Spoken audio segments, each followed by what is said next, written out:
नमस्कार, वंदे मातरम। मैं हूं श्यामगिरी। आप देख रहे हैं हमारा चैनल मुद्दा भारत का। मुद्दा भारत का यानी मुद्दा आपका। आज का हमारा मुद्दा है गुजरात चुनाव। जी हाँ, अब अगले महीने में 3 तारीख से जो है गुजरात में चुनाव का जो है वोटिंग शुरू हो जाएगा। लेकिन अभी वहाँ पर क्या हालात है, किसकी सरकार बन रही है, कैसे बन रही है, इसी पर हम थोड़ा सा आज इस पर गणित भाग करेंगे और जानने की कोशिश करेंगे कि गुजरात में किसकी सरकार बन रही है। इसी विषय पर चर्चा करने के लिए हमारे साथ में हैं हमारे सहयोगी और राजनीतिक विश्लेषक दयानंद नेने जी। नेने जी, आपका स्वागत है हमारे चैनल में। क्या विश्लेषण करके लाए हैं आपने, क्या एनालिसिस किए हैं इसके ऊपर, जो गुजरात चुनाव का जो गणित है, इसके बारे में थोड़ा बताइए।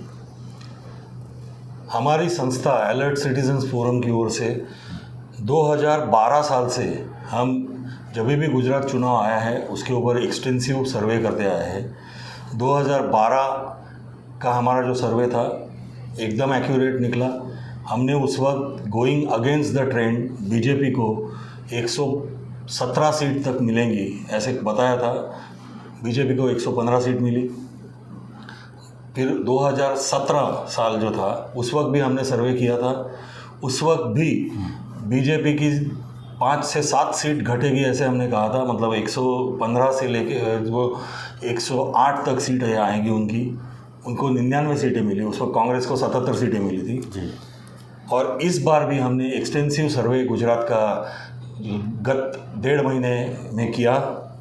हम लोगों ने राजकोट, महसाणा, अहमदाबाद, वडोदरा, भरूच, सूरत इन सारे शहरों में और उनके आसपास के एरिया में जाके सर्वे किया और लगभग अर्बन, सेमी अर्बन और रूरल सारे इलाकों में सर्वे करने के बाद गुजरात का जो अभी दिसंबर 3 और दिसंबर 5 में चुनाव होने जा रहा है, तो उसका जो एनालिसिस है वो आज हम आपके सामने रखने वाले हैं। तो शुरुआत करते हुए एक बात जो गत अनेक इलेक्शंस के लिए सही थी, वही बात इस बार भी उभर के सामने आई है। Gujarat election is all about Narendra Modi. देश के प्रधानमंत्री नरेंद्र मोदी जी बिल्कुल, ये एकमेव फैक्टर है गुजरात इलेक्शंस का, जो ये इलेक्शन बीजेपी के लिए एक ही चेहरा है। और नरेंद्र मोदी जी की वजह से बीजेपी लगातार 7वीं बार गुजरात चुनाव जीतेगी ऐसे हमारा एनालिसिस और सर्वे बता रहा है। क्या लगता है कि जो वहाँ पर इस समय आप जो है काफ़ी बड़ा डेरा डाला हुआ है, मतलब आप जो है पूरी तरह से दावा कर रहे हैं कि इस बार जो है हम जीत के रहेंगे, और जो यहाँ के लोग हैं, जो यहाँ की पब्लिक है, पूरी तरह से भाजपा से त्रस्त हो गई है, और आप जो है दिल्ली और पंजाब का हवाला दे के जो है वहाँ के लोगों को जो है अपनी तरफ खींच रही है, उसका कितना असर पड़ेगा? मैं कुछ आंकड़े आपको बताता हूँ, फिर आपके बारे में अपन बात करेंगे। हमने गुजरात के लोगों में ये सारे सिटीज़ जो हमने आपको बताई, उसमें जाके लोगों को पूछा कि मोदी जी का परफॉर्मेंस आपको कैसे लग रहा है। तो 61% पीपल गुजरात के इन सारे शहरों के, उन्होंने बताया कि मोदी गवर्नमेंट का परफॉर्मेंस इज़ एक्सेलेंट। ओके, बिल्कुल बहुत ही अच्छा है। सिर्फ 18% लोग थे जिन्होंने बताया कि हम डिससेटिस्फाइड है गुजरात के मोदी जी के परफॉर्मेंस के ऊपर। और मोदी जी के परफॉर्मेंस मतलब सेंट्रल गवर्नमेंट की मैं बात कर रहा हूँ। और 20% लोगों ने बोला कि उनका परफॉर्मेंस एवरेज है। और सच्ची में हमारा जो सेफोलॉजी होता है उसके हिसाब से 61% लोग अगर आपको थम्स अप देते हैं तो उसका मायने मतलब बहुत ज़्यादा मायने रखता है। फिर हम लोगों को पूछा कि स्टेट गवर्नमेंट जो है भूपेंद्र भाई पटेल की, उसके बारे में आपकी राय क्या है। तो जहाँ पे मोदी गवर्नमेंट के बारे में 61% लोगों ने बोला था कि परफॉर्मेंस बहुत अच्छी है, भूपेंद्र भाई पटेल स्टेट गवर्नमेंट के बारे में 46% ऑफ द पीपल सेड कि उनकी परफॉर्मेंस बहुत ही अच्छी है। और 26% लोगों ने बोला कि इनकी परफॉर्मेंस अच्छी नहीं है। इसमें एक बात मैं आपको अंडरलाइन करना चाहता हूँ। भूपेंद्र भाई पटेल को गत वर्ष में कोविड के बाद में 2021 में चीफ मिनिस्टर बनाया गया था। उसके पहले विजय भाई रूपाणी चीफ मिनिस्टर थे।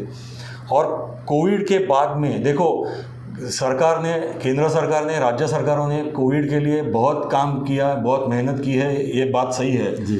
पर लोगों की अपेक्षा इतनी बड़ी रहती है कि हर अपेक्षा पूरी होती नहीं है, होना असंभव है। तो बीजेपी ने क्या किया गुजरात में कि वो जो अपेक्षा पूरी नहीं हुई है करके जो डिससेटिस्फैक्शन लोगों के मन में होते रहता है, तो उन्होंने आफ्टर कोविड के बाद में विजय रूपाणी सहित सारा कैबिनेट बदली कर दिया और भूपेंद्र भाई पटेल जो एक नॉर्मल एमएलए थे घटलोड़िया अहमदाबाद से, उनको डायरेक्ट सीएम बना दिया और बाकी उनकी सारी मिनिस्ट्री जो थी वो सारे नए चेहरे लेके आए। एक भी पुराना मिनिस्टर या पुराना नेता उन्होंने ये कैबिनेट में नहीं रखा। तो ये करके बीजेपी ने जो एंटी इनकम्बेंसी है उसको प्रो इनकम्बेंसी में बदलने का एक प्रयास किया है, जो एक साल में भूपेंद्र भाई पटेल का जो कामकाज है उससे बीजेपी काफ़ी सक्सेस रही है इसमें, ऐसे लगता है।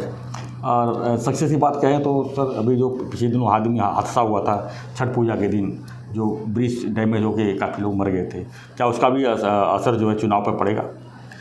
देखिए, वो वारदात मोस्ट अनफॉर्चुनेट वारदात थी और डेफिनेटली उसका असर पड़ेगा, क्योंकि बहुत ज़्यादा लोग, करीबन 150 लोग उसमें मर गए थे।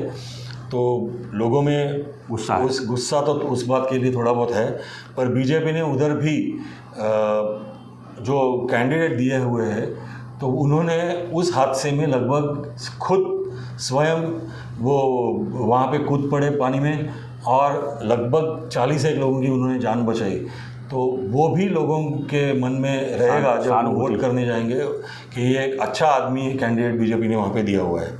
थोड़ा आगे जाता हूँ एक डिस्क्राइब करने के लिए कि बीजेपी की स्ट्रेंथ ये इलेक्शन में क्यों ज़्यादा है, ऐसे हमको नजर आया। कांग्रेस, राहुल गांधी, आप दोनों मिलके यही बात कहते हैं कि उधर फार्मर्स जो है उनमें बहुत असंतोष है, पर हमारे सर्वे को हमने जब देखा तो लगभग 47% ऑफ फार्मर्स जो है उन्होंने कहा कि गत 20 सालों में उनकी रहने की स्थिति जो है वो बीजेपी गवर्नमेंट के अंदर उसमें सुधार आया हुआ है and they were very much satisfied with the government. और 24% फार्मर्स ने कहा कि हाँ वी आर डिससेटिस्फाइड।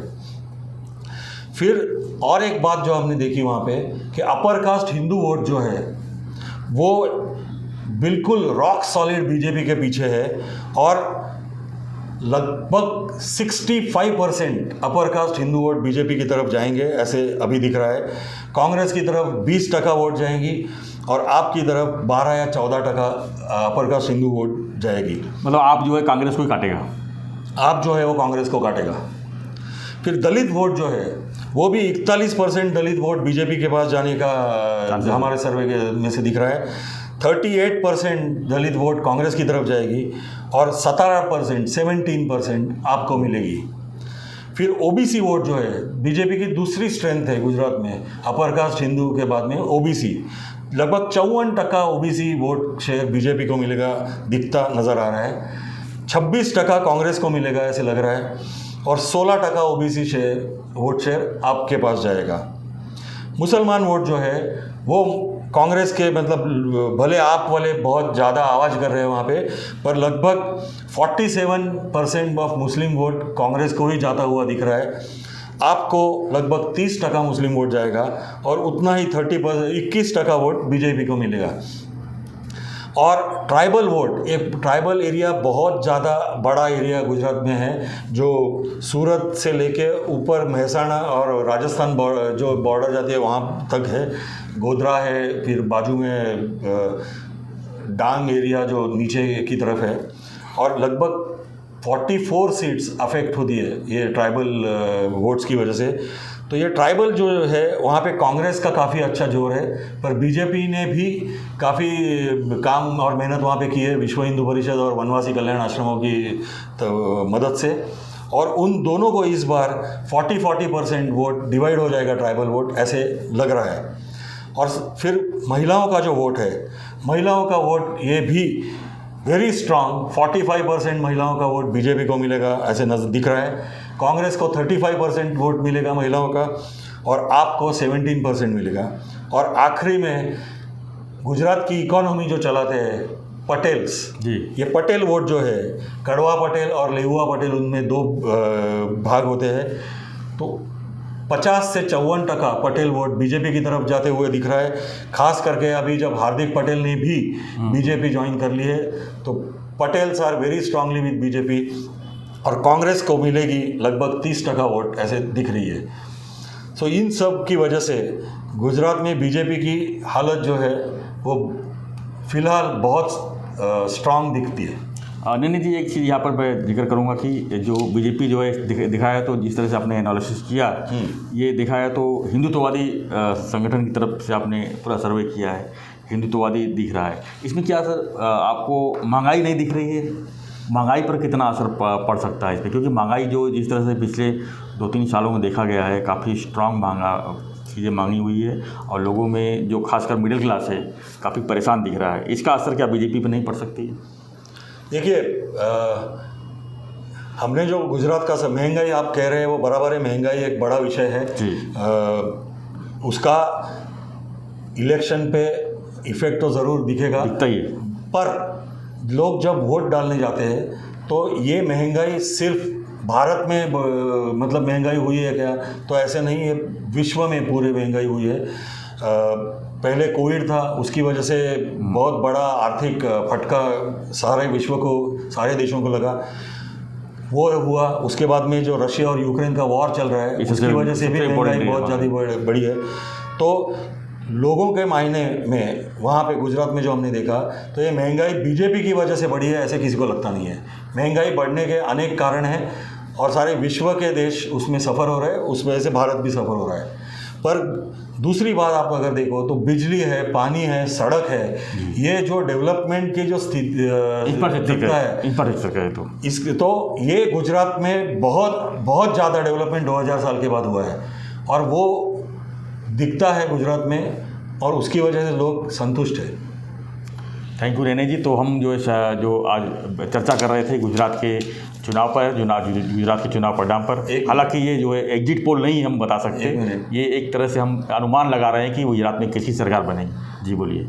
मैं आखिरी जाने के पहले हमने जो सीटों का अनुमान लगाया था उस वक्त, हाँ, तो वो जाते जाते वो बताना चाहता हूँ। तो बीजेपी को गत 2017 में 99 सीटें मिली थी, इस बार बीजेपी को 120 से 127 सीटें मिलेगी, ऐसे हमारा अनुमान है। कांग्रेस को 77 सीटें मिली थी लास्ट टाइम, पर इस बार क्योंकि आप खड़ी है और आप बहुत बड़े पैमाने में कांग्रेस का वोट खा सकती है, तो कांग्रेस को 35 से 40 सीट मिलेगी। आप वो आवाज़ जितना कर रहे हैं उतना उनको सीटों में कन्वर्जन होता हुआ दिखता नहीं है, उन्हें 12 से 16 सीटों में सीमित रहना पड़ेगा, ऐसे लग रहा है। और ये अगर सही उतरा पिक्चर, तो बीजेपी एक बड़ी विक्ट्री गुजरात में बीजेपी को मिलेगी, ऐसे सर्वे बता रहा है हमारा। धन्यवाद देने जी। तो हम बार बार यही कह रहे हैं कि ये हमारा एग्जिट पोल नहीं है, हम एक अनुमान लगा रहे हैं कि जो है गुजरात में किसकी सरकार बनेगी, कितनी सीटें मिलेगी, कौन कौन किसको काटेगा, इसी पर हम चर्चा कर रहे थे। एक हमारा एक एनालिसिस था, और आपका क्या राय है? आप भी अपना सुझाव दे सकते हैं कि गुजरात के व्यूअर्स हमारे साथ में काफ़ी हैं, उनसे भी पूछना चाहता हूँ कि आपके हिसाब से कितने सीट किसको कितने मिल सकती है। तो आप भी अपना ओपिनियन दीजिए, और वीडियो हमारा लाइक, शेयर, सब्सक्राइब करना ना भूलें। धन्यवाद।